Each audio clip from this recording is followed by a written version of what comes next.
Clive Palmer, known for the no-nonsense ads for United Australia, has now launched a Trump-inspired political party, artfully called Trumpet of Patriots. As the name implies, it will adopt many of the policies of US President Donald Trump, and appears to be a replacement for his old party, which was struck out after an administrative error. Palmer stated that Australia is barely recognisable and has said it is time to change the agenda on gender, fix our immigration policy, ban men in dresses from Australian schools, and drain the Canberran swamp. Well, I think openness in government and a commitment to deliver on what you've said before the election. Certainly we've got policies we think are very important.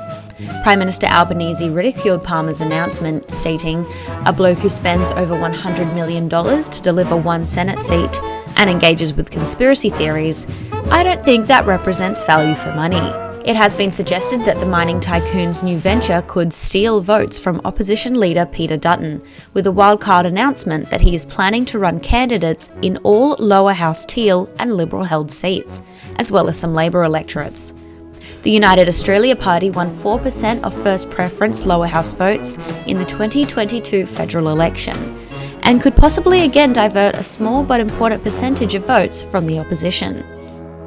Palmer addressed his competitor in an interview with 60 Minutes on the weekend, quoting Dutton's own statement that he isn't exactly like the American president, and adding, "What's wrong with being Donald Trump?" Palmer also said that the coalition lacked the aggression of other right-wing parties around the world, and revealed that he proposed to join forces with Pauline Hanson's One Nation. But the deal collapsed because Hanson allegedly wanted to be president for life like Idi Amin, a Ugandan dictator.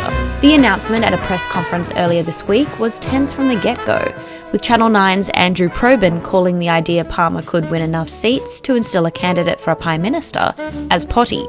Palmer's defensive response, "That's because it's a very low entry for journalists in this country and they don't really have the proper analytic skills," was perhaps related to an earlier payment of $120 million to secure a single seat for the United Australia Party.